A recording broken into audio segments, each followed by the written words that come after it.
Is the regular meeting of the Board of Selectmen, August 20th, 2007, and I'll select on the president.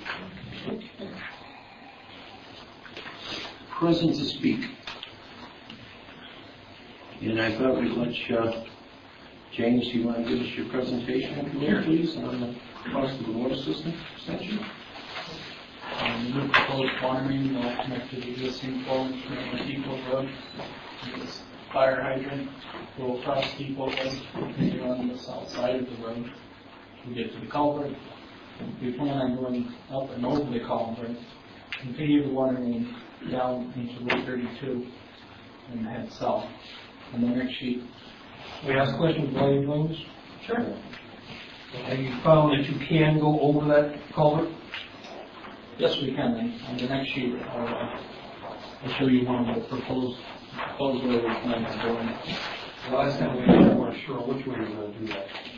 Well, after careful review of myself and Jim Harris, we decided that this would be the best and cheapest option to go with, which would be to continue the main on the south side of Depot Road, cross it on the north side above the retaining wall.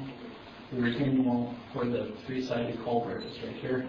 At this point, the culvert becomes a box culvert, approximately 8 feet high, 18 feet wide.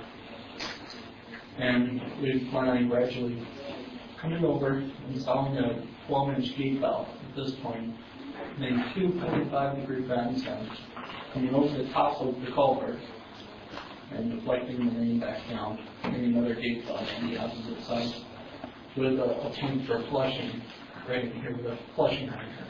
This is not a full-size hydrant, it's a 2-inch hydrant, basically a piece of pipe that comes up with a ball valve and a 90-degree bend on top, which will allow the water in this section to be flushed out of water needed if you make any repairs. The pipe will be insulated wherever 4.5 feet of cover is cannot be maintained, which will basically be at this first bend, all the way up and over the crossing, and down to this last bend. You're going to insulate it. The pipe will be insulated. Okay. So I think we're pretty well in a typical water pipe, but this you only have one customer, which would be the school. And if they're off during the winter, you're not really going to have any activity in that pipe. It's just going to be stagnant water right there. Well, there will be some soil surrounding it. There will be sand padded. 4 inches of insulation should be adequate in the winter. If need to, it can be flushed out by opening one of the other hydrants on Route 32 to allow it to have water through it, not to freeze. But it should be fine in the worst case scenario with the 4 inches of insulation and 12-inch diameter pipe. So it would freeze from the top down. Yeah. But if for 1 week when school's out or 2 weeks when school's out, it should be adequate for the pipe insulation. We've used this pipe insulation where the pipe has been completely exposed to the air. In Putnam, we crossed a river with this pipe insulation. We haven't had any problems with that. No, good. I mean, I understand because it's a good-sized pipe and you're running this little rubber. My only goes through my head as I'm looking at it, saying it's great as long as you have multiple customers. There's always going to be water flowing through that. In this particular case, during the dead of winter, during Christmas break or winter break, you're not going to. There's nobody going to be there to use water. Well, there'll be the children in the camp and stuff. Some of them to break, like I think Jim. The summer's not going to freeze. No, and Jim told us that the requirements when he gave that to us, it would have to set absolutely with no movement at 0 for 30 days. Okay. So, With a 12-inch diameter, you have a lot of room for movement. And being 4 inches of insulation and having some soil around it will also help with frost protection. And we'll sand powder on the pipe here, build another second retaining wall on the road side of the culvert. Right here is the culvert. This is where the water is flowing right now. And it says 12-inch by 12-inch beams, which hold up with a 12-inch thick slab estimated. And based on find the seams and things when I went and investigated at that point. And then we'll put rock on top of it with a weed barrier, put a small retaining wall, and guardrail, a guide rail, to make sure that it's not disturbed by traffic. And if there was absolutely no flow, we do have a flushing hydrant here, which it could be drained if the school was under construction or anything like that was taken offline for long periods. You could close both of these gate valves, open up the flushing hydrant, and remove all the water in there, even if you need to go in and make a repair on that line at any point. So, any other questions on that?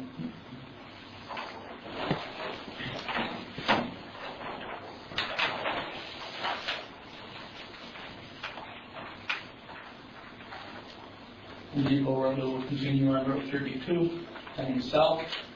We'll try to keep it off the pavement whenever we can. We spoke with the fire officials in town, and they recommended the placement of these fire hydrants, which will have a hydrant right here, near an intersection of the road. And we'll continue down off the pavement wherever possible. How many hydrants you plan to have? We have a total of 2 on this line, and then when we reach the school, we'll have another 2 hydrants for a total of 4 fire hydrants.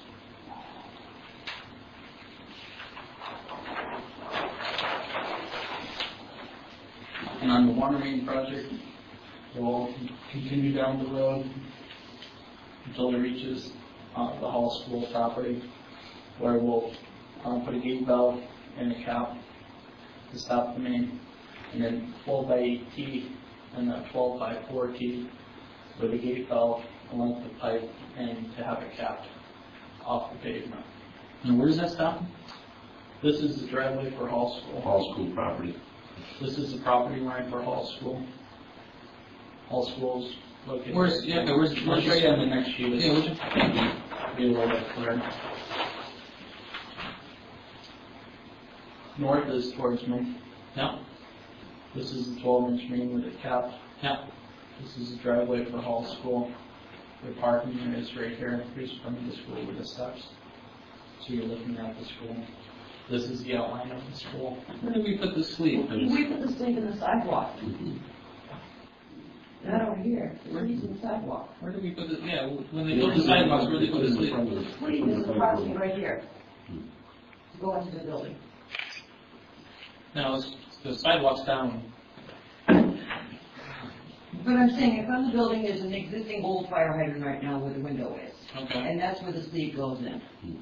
So the sleep goes all the way from the road into the, It just goes underneath the sidewalk. It goes from the road, through the sidewalk, under the sidewalk, and it's capped on both sides.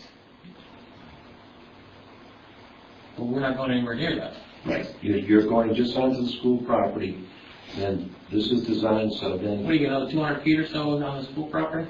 Yeah, approximately 200 feet. approximately 200 feet. How much does that add to the cost of the school project? Well, the price for the water main, our estimate for the water main, which will stop right here and be capped at this point, was $327,428. That's for what? That's for the water main from Depot Road to this point. For the construction? For the construction. For the construction of the water main. This is actually 2 projects. The water main is 1 project, Yeah. and then the service lines are the second. Okay, how much are we adding to the cost of the second part of the project? To continue the pipes from here into the building, our estimate was $83,659 approximately.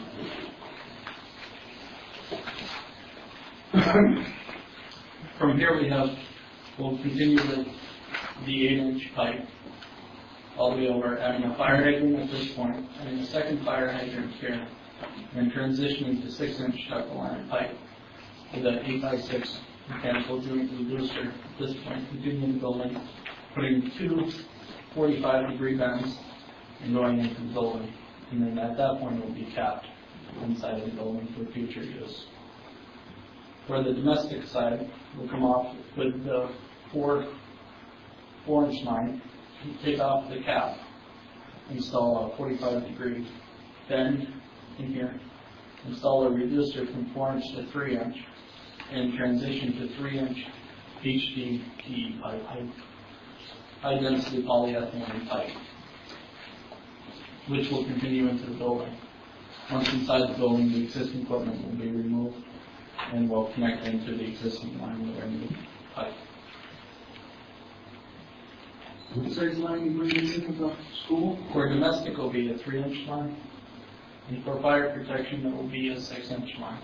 Why two fire hydrants so close together? It was one of the requests from the fire officials in town. And for them, they can have, we estimated that the school, under fire condition, if they added sprinklers at some point, could have a fire demand between 2,500 gallons per minute and 3,500 gallons per minute. Right now, they don't have any fire protection in existence. They have an old mill system that is inactive right now. Have you told me if you're saying if they put sprinklers in there? For if they put sprinklers in, If they put them in, what would be the demand per minute? approximately 2,500 to 3,500 gallons. Based on that, the fire officials in town wanted 2 hydrants, and then they can have maximum flow of 3,500 GPM out of these 2 fire hydrants. Is this from the fire marshal? It's, From Stu and from the fire marshal. we space the fire hydrants differently. We replace fire hydrants every 500 feet. With one of the fire hydrants we located at the fire station for filling. They decided against that one, had a meeting with Stu, and he had said that he wanted 2 fire hydrants at the school location for the flow. So when you have a fire hydrant on an 8-inch line with a 6-inch branch, then comes out and comes through the nozzles on the front or side of the hydrants. There's restrictions in there which will limit the flow. To maintain the flow of 3,500 gallons per minute, they need 2 hydrants. I think it's to get They specifically requested that. it's to get the volume out of the That's to get the out of the flow. line with 1 4-inch hose. You only get so much volume. So The volume over time, it's just flow. What size tapping down the hydrant? On the hydrants itself, well, usually they have a 5.5 inch on front and 2.5 inches on the sides. I'm surprised with the sprinkler, why you need so much demand. I mean, There's no Well, we don't have sprinklers. The 6-inch line is running in the event that this building ever has to be sprinkled. can't realize there's no sprinkler, but if you do sprinkler, eventually, there's only a few sprinklers that go off. Yeah. If there's only a few sprinklers if they can isolate certain sections of the firewalls. This building has been renovated several times, which could make it difficult for them to add in walls, fire block walls. In the future, it would take serious renovations to do that. is this for peak flow? Yeah, well, I mean, if you were measuring for We take- sprinklers, I mean, is it assuming that every single sprinkler in the school would go off? You know, peak flow on that level? well, we didn't research the fire flow in this building. We used typical Right, numbers. 'cause Based I on just Center noticed- Street, the fire flow was Yeah. 3,500 gallons per minute. I mean, if you tell me there's a couple of fire hydrants there, and the trucks are gonna hook up, and they got the water can going. That's Yeah, that's what I have, that's what they need. You can have enough water coming up the pipes in to supply both hydrants? Yes, we At will. max? With an 8-inch line, it's inadequate. We will not have enough fire volume or pressure. The pressure would actually be negative at that point with an 8-inch line. That's why we designed it with a 12-inch line. With a 12-inch line, with the static, the pressure at Depot Road will be about 85 psi. There's a pressure reducing valve down off the end of Depot Road. And it comes in at 85 at the school. It's static at 65 psi at full fire flow. Just double check the number. A normal flow. You should still have about 65 psi, but there's about a 10 psi loss with the fire flow. So we'll drop it to about 55, 51, 55 psi with the 2 hydrants going. So it's still being adequate pressure for other domestic uses if they had other customers off this morning. With full fire flow, 3,500 gallons per minute out of these 2 hydrants, they should have 51 psi at the school. Now, that whole line going up through, are they gonna leave a tap at every house? It wasn't defined right now. So who's gonna? That would be up to the individual, when the line's installed, if they want to get it, they'd have to pay for that. Question, when we first talked about this, we put the sleeves in the sidewalk purposely of where they were going to go in. How come we're coming on Fall School Because property? we're trying to reduce the cost of the main getting there. It's Sidewalks very are- expensive in the roads. Sidewalks is a relatively cheap item in the scope of this project. But now you're And going the through the city- driveway, you're going through a parking lot. Driveway is relatively cheap compared to in the road. We've been in contact with the Connecticut DOT. This is Route 32. And for this project, they require it to be temporarily patched, permanently patched, and no overlay from the edge of the road to the center line of the road. That's what the sidewalk. So the sidewalks at that point is a lot cheaper than temporary patch, permanent patch, and no overlay to the center line of the road.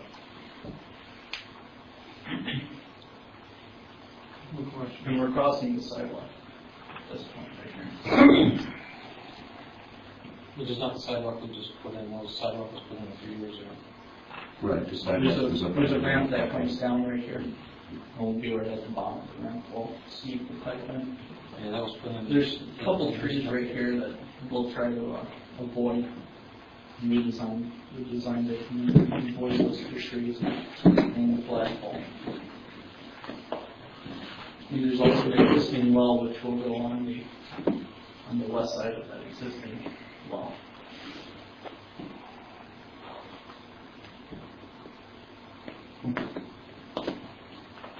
Is that normal procedure when you go past houses, they're voluntary for putting in?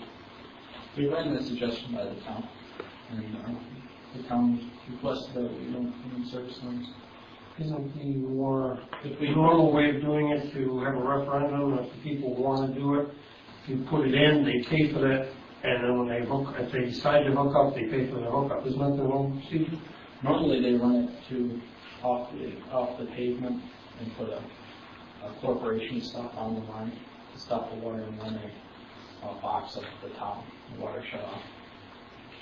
And then at that point, normally, the houses can opt to connect off the right of way. Yeah, it sounds like. If we cross Route 32 at all those points, each point that we cross Route 32, we require 10 feet of milling overlay on each side of the service line. So that it's significant cost of the project.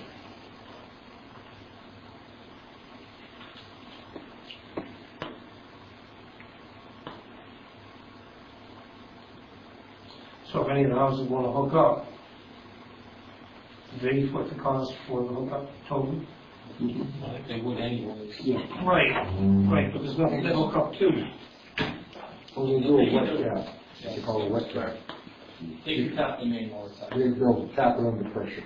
Right. You just still tap it under pressure. Because you're only gonna be bringing over probably 1 inch line to each house. Except if they're gonna go up deep off Village Street, then I don't know what they'll bring up for At line. that point, you'd have to put in tap. Because I know, Philip Springs is looking at going up. Patty was looking into that. So that would be their cost. Yeah, she'd have to cross 32 and up Village Street. And like you said, once you go across 32, you got no 10 to each side of that crossing, both lanes. At least. If you ditch switch it, So that price you gave us was, 330 and, 85,000, I think it was roughly. Just total cost from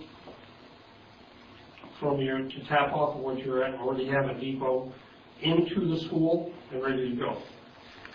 330,000 approximately would be from Depot Road, bringing it down onto Route 32 and stopping at this point with a cap in the road and 2 caps. Right after the And you have another 85 to bring it into the From school. this point into the school, the 85, and that also includes removing all the equipment inside of the accelerator. That's hooked up and ready to go. That's in use currently, yes. The 85 is hooked up and ready to go. That's right. Inside, basically be removable, all the filters, and capping the tanks and banding them in place. And and putting the connection into the existing school, which we have more details about that in the for the connection inside of the building. Does that include the repaving of the road and, That is for the repaving of the driveway. no, the road? The road won't be disturbed on the school project. The road's on the other project. The road is on the one. 327. Two projects. Right, so the 330 covers the road being put back to the way it is. That covers it to be put back to the way it is. The temporary patch, permanent patch, and And then then the overlay, building overlay. So with five hydrants, you're gonna be paying for the rest of the license, right? Well, that was my next We're question. gonna be paying, let's see, I have something on that. Yearly cost of each hydrant. It goes on and on. The yearly cost right now is $8,700. A year now? That'll be for all 5 hydrants. $10,000 a year. No, 87. $725 a month. And how often does that go up, yearly? Or is that? Only if they have to go before DPUC, this is the current cost. They raise rates right now. And hopefully, we should see some reduction. I would imagine on the fire insurance for the school, with this 2 hydrants on the grounds now, so. And we've never had fire protection up that way at all. there are currently no standpipes at that school. Correct. Yeah, you had fire protection when the hydrants were activated. Yeah, when? Well, that's not that long ago. You cut them off. Because the people didn't want to pay. The town didn't want to pay. That's why you won't have a choice.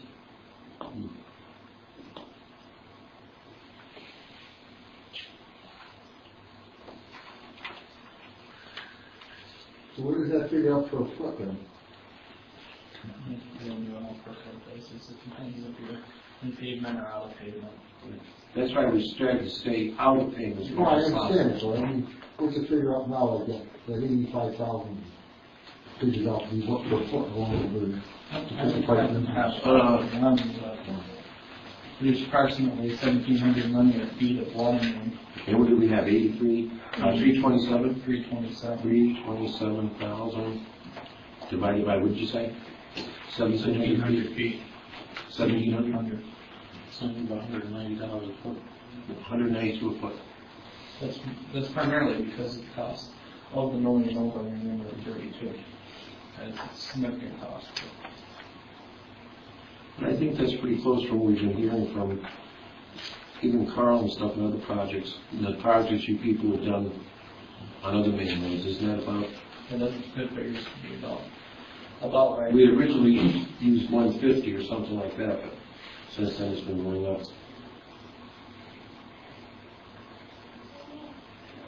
What's the, do you have the spreadsheet for the cost estimate for the entire project?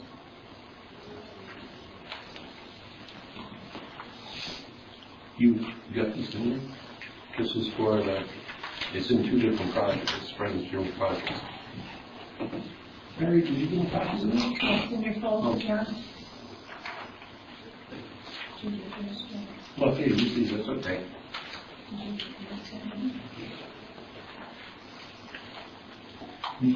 You should already see the design report. Yeah, you have the design report, right? Did you say how many years it's gonna take to do this?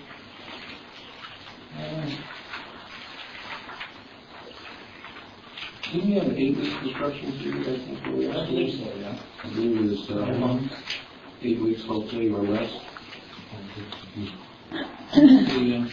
Here's the rest of the costs. What you looking for? Engineering, grant administration, miscellaneous costs, permits, fees. Yeah.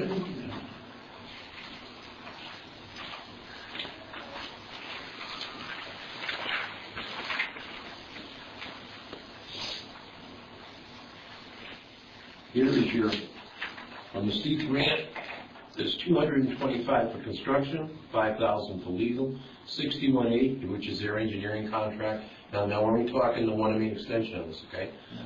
Grant administration. Yeah. So, So we're $100,000. $100,000 we need to come up for the construction. Correct. Plus the money to do the rest of it.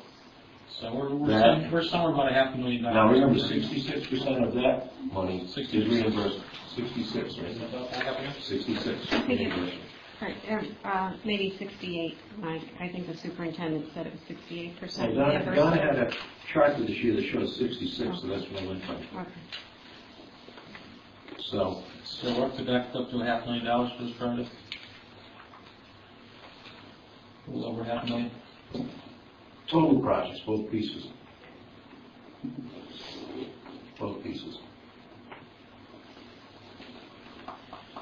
So on this, you got the 83, plus you got a 6,500 engineering contract, that was the original contract for you people to do, and we're just talking about going into Hall School. And there's a $5,000 construction contract. This is actually this is the grant figure, 95,159, that Dave put into the School Facilities Commission. Oh, As a total cost. so that's actually up over $500,000. 95, okay, and that's 66% reimbursable.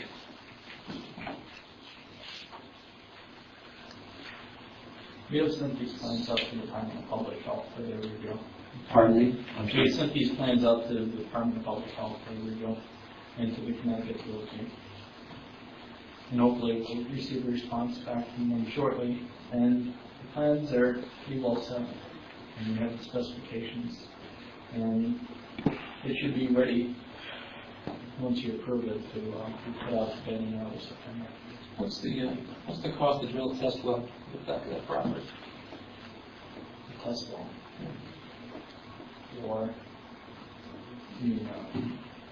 I would like to know if there's a well on there. I mean, the first this project was 350. we came Now up we're with north of $500,000. We came up with a preliminary design for a pump station. I don't have those numbers for you. I do, Jimmy. Go on. I think it was like 220,000. It's, let's see. Let's see if I can find it again.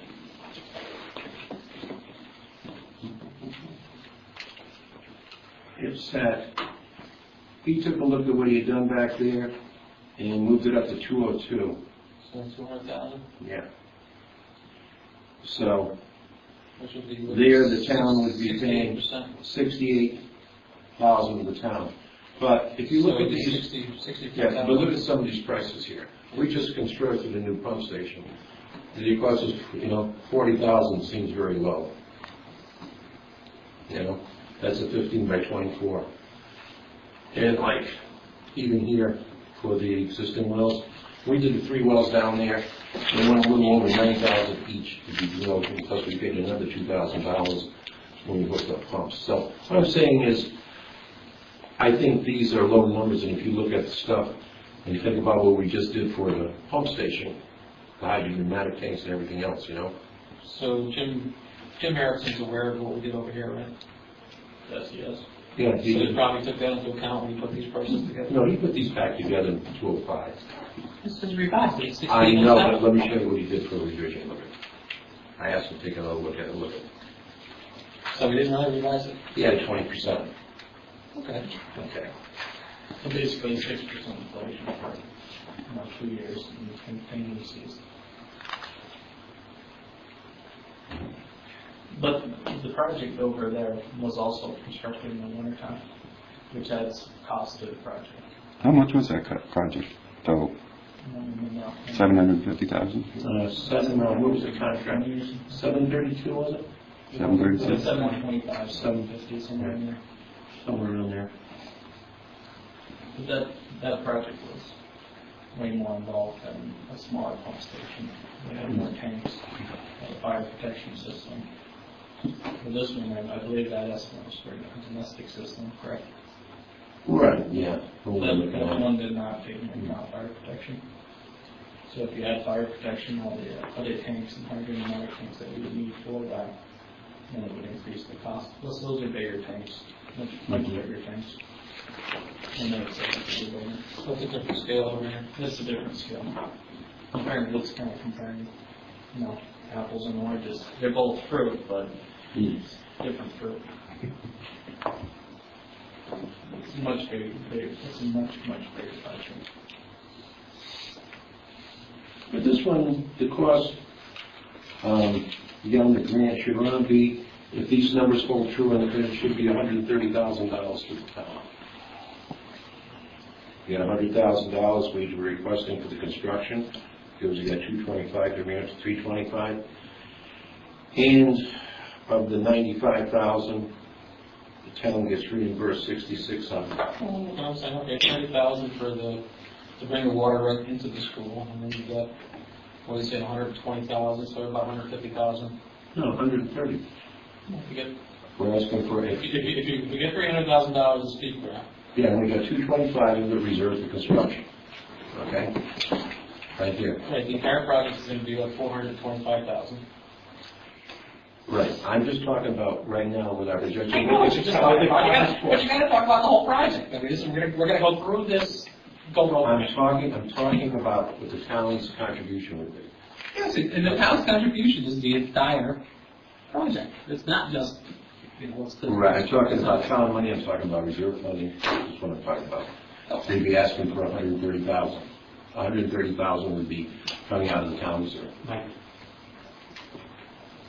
If we're already, I think we're already over, what, 400 and change? This is what we were going to, we had 50,000 CIP, this is gonna go up to 100,000, right? Yes. Okay, so you're 400,000. And that's going up to what, 400,000 and plus up? This, with the 100,000 here, right? So the bottom line's 400,000, correct? On this portion of it. No. This number is not correct. This $300,000 is not correct. Yes, it is. This is steep grant. Look at, read across. John, look at the total. This is sources and uses. 300,000 from the steep grant, okay? Now you've got, we originally had 50, we need to ask for 100. So this portion of the thing is $400,000. Well, what's wrong with what I'm saying? Then you've got the portion from the school in. It's $95,000, okay, cost estimate right now, and it's reimbursable at 66. This is just to go from Depot Road to the school. No. Okay? That would be a total cost estimate of $400,000. Right? Now you got the other portions on the school facilities, No. which is $95,000, but that's got the reimbursement of 66%. No. Okay, so all I'm saying is, with the reimbursement of the $95,000, the town would actually be spending $32,000. After the reimbursement, right? Plus this $100,000 here. Okay, so 130,000. Yeah, of the town's money, if I put it that. Okay.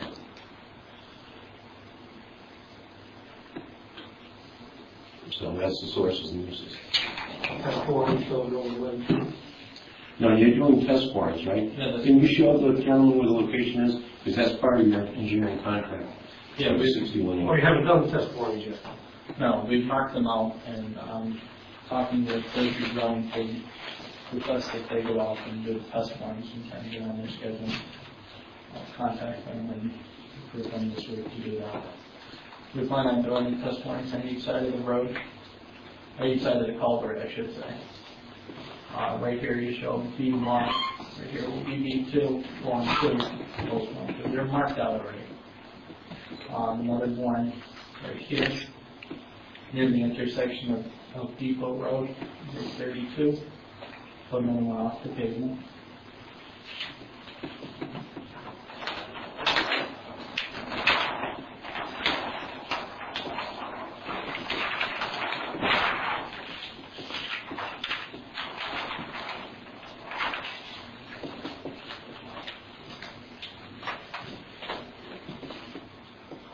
continue down 32. The fourth line will be right here. This is one of the side streets, off the pavement. We tried to have the test lines off the pavement for the Connecticut DOT request.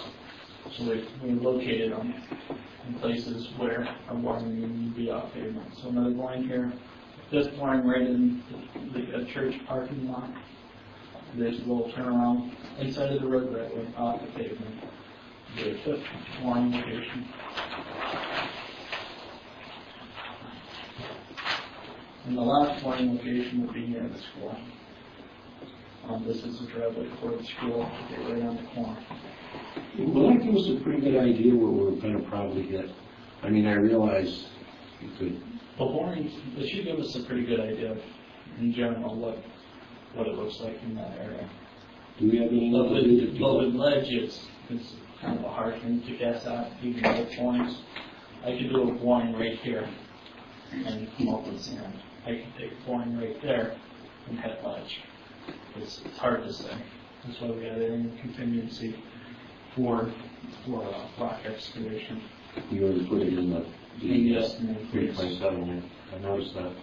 Our estimate includes our, will be rock excavation.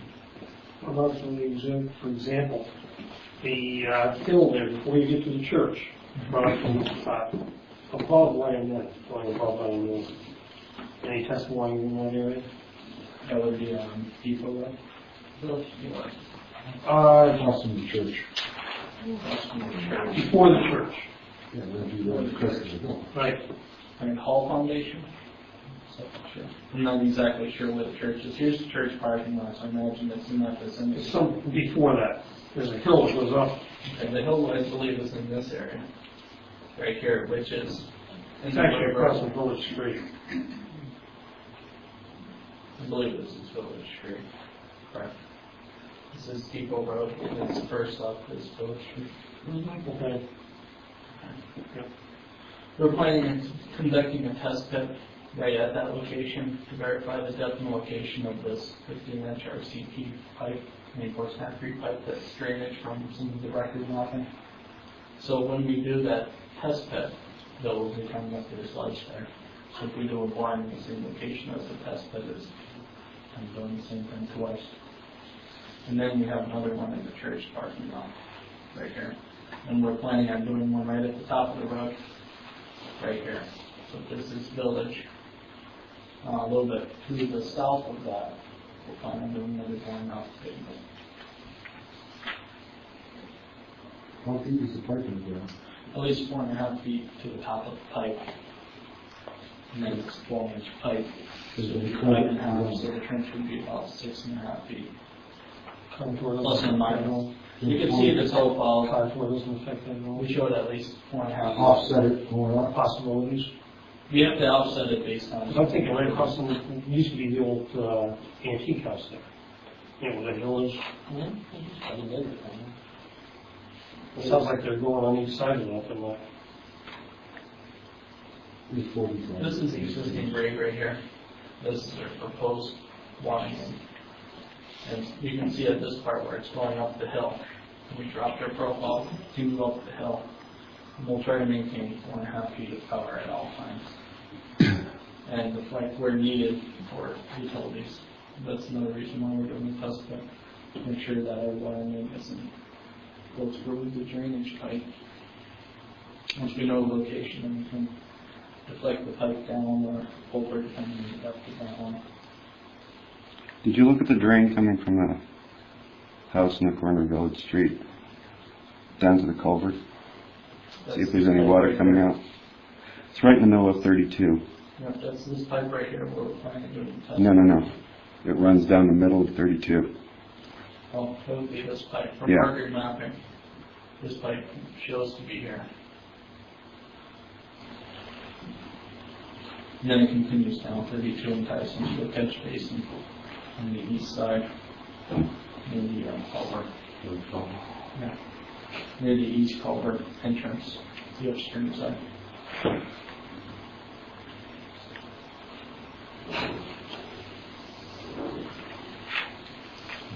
any more questions, gentlemen?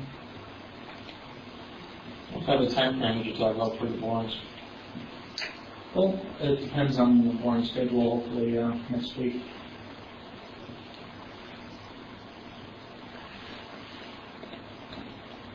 I'll call them tomorrow and give them the go-ahead to do the borings. I had to wait. I had one of our field men mark it out last week. And he called in the CVYDs, which would be 2 days. So I have to wait till after the notice for call before you dig, and then recreate the drill. It'll take them approximately 1 day to do the borings. We should be able to do all 6 points in How far they go down with the bones? about 10 feet. We very unlikely that we would go over 10 feet in depth with that line rate. We try to keep it 4.5 feet or Oh, yeah. or so.